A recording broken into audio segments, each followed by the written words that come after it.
To begin by looking at Forrest Fenn's treasure, which finally came to a full conclusion back in June 2020. Ryan and Shane investigated the mystery 2 years prior in September 2018, during which they explained that world-renowned treasure collector Forrest Fenn had hidden an actual treasure chest somewhere in the Rocky Mountains, which contained over $1 million worth of valuable antiquities. In Forrest Fenn's memoir, he wrote a 24-line poem which included 9 hidden clues on how to find the treasure, and while the concept seemed fairly simple, over 65,000 people had attempted to find the treasure to no avail. Ryan and Shane then explained that the treasure could be found in one of 4 specific US states. The treasure is located in either Montana, Wyoming, Colorado, or New Mexico. Of the 4 states listed by Fenn, I tend to lean towards New Mexico or Wyoming.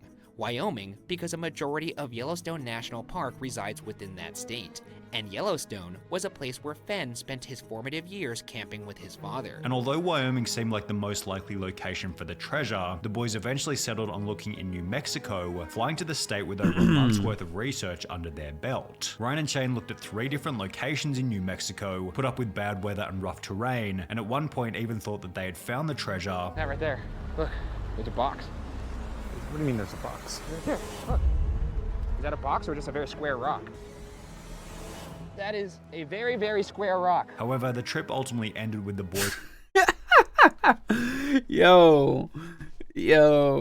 leaving empty-handed. I think we may just have to come to terms with the fact that we're not going home with treasure. And the location of Forrest Fenn's treasure remained a mystery. That would be until approximately 2 years later on the 6th of June 2020, when the following post was made to Forrest Fenn's personal blog. It was under a canopy of stars in the lush forested vegetation of the Rocky Mountains, and had not moved from the spot where I hid it more than 10 years ago. I do not know the person who found it, but the poem in my book led him to the precise spot. I congratulate the thousands of people who participated in the search, and hope they will continue to be drawn by the promise of other discoveries. So the search is over. Look for more information and photos in the coming days. Forrest. As promised, this photo showed up on the blog in the days that followed, before these 2 were also posted, confirming that the treasure had in fact been found. 1 month later, it was revealed that the treasure was found in Wyoming, which was one of the 2 states highlighted in the Buzzfeed Unsolved episode, although not the state that the boys eventually went to. 6 months later, in December 2020, the person who had found the treasure finally revealed himself as 32-year-old medical student Jack Stoof,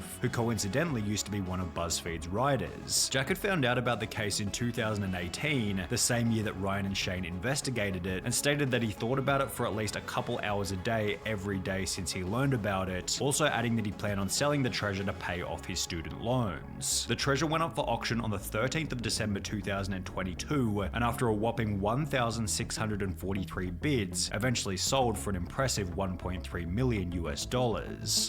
Dang. What?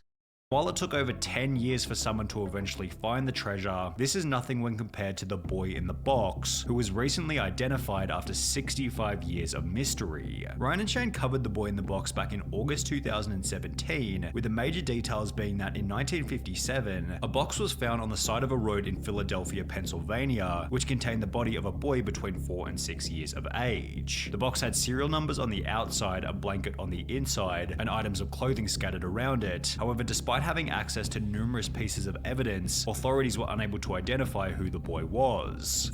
For this reason, the boy was buried with a gravestone reading America's Unknown Child, which accompanied a sign on the street where the boy was found reading, "This unknown child became known as the boy in the box. He has never been identified. His case remains open. He is now called America's Unknown Child." His body had been exhumed on 2 separate occasions in 1998 and 2019, with the goal of running his DNA through genealogy databases. The 1998 test was unsuccessful. However, by 2019, testing had become significantly more advanced, and while the victim's DNA was so degraded that it took 2.5 years of work to be able to extract enough data to perform the genealogy, on the 8th of December 2022, the boy in the box was identified as Joseph Augustus Zarelli. His DNA was uploaded to genetic databases, which led detectives to relatives on his mother's side. After pouring through birth records, they were also able to identify his father. They also learned that Zarelli's mother had 3 other children. Police refused to speculate on who killed Zarelli, though they noted, "We have our our suspicions, meaning that while this identification is extremely fresh at the time of making this video, it's possible that the case could be fully solved sometime in the near future. However, if we're on the topic of fresh identifications, then we have to talk about the Lady of the Dunes, who after 48 years of mystery, was finally identified on the 31st of October 2022, just 38 days before the boy in the box. When Ryan and Shane looked into the Lady of the Dunes back in March 2020, they explained that she was found deceased on a beach in Provincetown, Massachusetts, yet because she'd been lying there for such a long period of time, the Lady of the Dunes had become unidentifiable. Despite using bloodhounds, studying missing persons bulletins, scouring the registers of local lodgings, and looking into anyone who had a permit to bring their vehicle into the area, police turned up nothing. The Lady of the Dunes also had extremely recognizable dental work. However, despite this and numerous different police sketches, nobody knew who she was. Similar to the boy in the box, the Lady of the Dunes was exhumed for DNA on 3 separate occasions in 1980, 2000, and 2013, although none of these resulted in her identification, leading the boys to state this. For that to produce no kind of DNA evidence of like who this person is, it's kind of insane to me because 1974 is not that long ago. No. You would think that DNA would be fresh enough that you could figure out this person's identity. What Ryan and Shane didn't know at the time was that within 2.5 years, the Lady of the Dunes' unknown son would undertake a DNA test with Ancestry.com, providing genealogy databases with enough evidence for the Lady of the Dunes to be identified. On October 31st, the FBI announced it finally identified the woman as Ruth Marie Terry, a native of Tennessee who was 37 at the time of her death. At the time of her disappearance, Ruth Marie Terry had mentioned to family that she was traveling to Massachusetts with her husband Guy Moldovan, who's now become the main suspect in the case. Despite being married at the time, Guy never officially reported the disappearance of his wife to the police and continued to be remarried a year later as if nothing How is this not a red flag? had ever happened. What's even crazier is that Guy Moldavan's previous wife had also gone missing and was eventually found dead alongside How is that not a red flag? his daughter inside a septic tank on Guy's Seattle home. He served only 2 years in prison before being released, which was followed by him marrying Ruth Marie Terry, who was How is that not a red flag? then found in the dunes only 5 months later. Guy Moldovan died in 2002. However, if he is eventually found to be guilty, Ryan and Shane were correct in suggesting this, It would seem that this was done by somebody who wasn't, I guess, like an amateur. as well as this, The unidentified victim would have known her murderer. yet were incorrect in suggesting that the crime had been done by an Italian mob boss or schizophrenic prison inmate Haddon Clark. However, in the case of Amelia Earhart, one of the theories put forward by the boys eventually turned out to be true.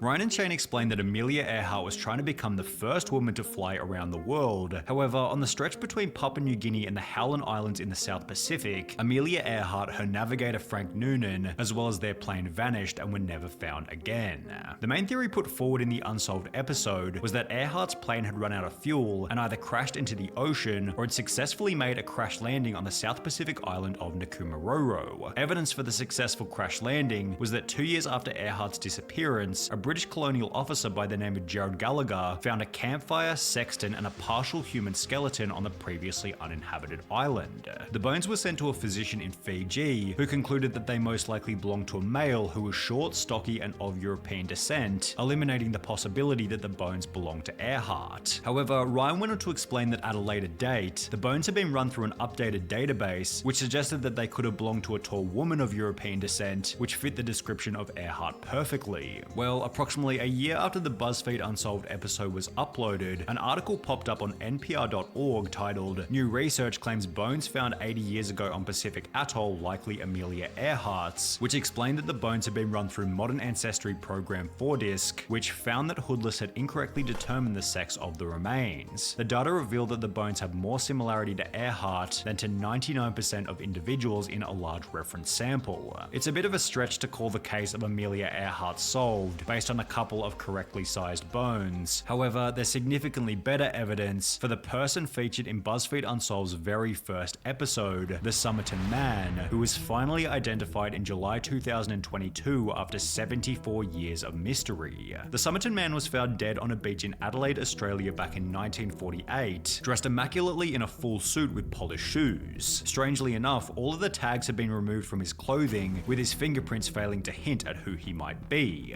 The case became even weirder when a torn piece of paper was found sewn into his pants with the Persian phrase tamam shud written on it, which translated to "it has ended," with the case reaching even deeper levels of weird when someone brought in the book from which the paper had been torn, explaining that he found the book in the back of his car, which was parked near Somerton Beach. When the boys revisited the case in season 6, they talked extensively about the University of Adelaide professor Derek Abbott, who was seemingly the most determined as well as the closest to figuring out who the Somerton Man was. Well, it would be only 2 years and 3 months after this Buzzfeed Unsolved episode that Derek Abbott would finally achieve a breakthrough using the Somerton Man's hair. We looked for people with no date of death on that tree, and there was one that stood out. By using the DNA of a distant cousin living in Melbourne, Derek Abbott was finally able to confirm that the Somerton Man went by the name of Charles Webb. It was at this point that we knew that Charles Webb was the Somerton Man, and we'd finally cracked it. It's not the Somerton Man story now. This is the Charles Webb story. The theories put forward in the Buzzfeed Unsolved episodes, such as the Somerton Man was a Russian spy or a ballet dancer, were disproven after Derek Abbott revealed that Charles Webb simply grew up working in a bakery while playing football on the weekends. However, the other tragic detail revealed in the episode of Australian Story was that prior to being found on the beach, the Somerton Man was living an incredibly lonely life. He didn't have any friends.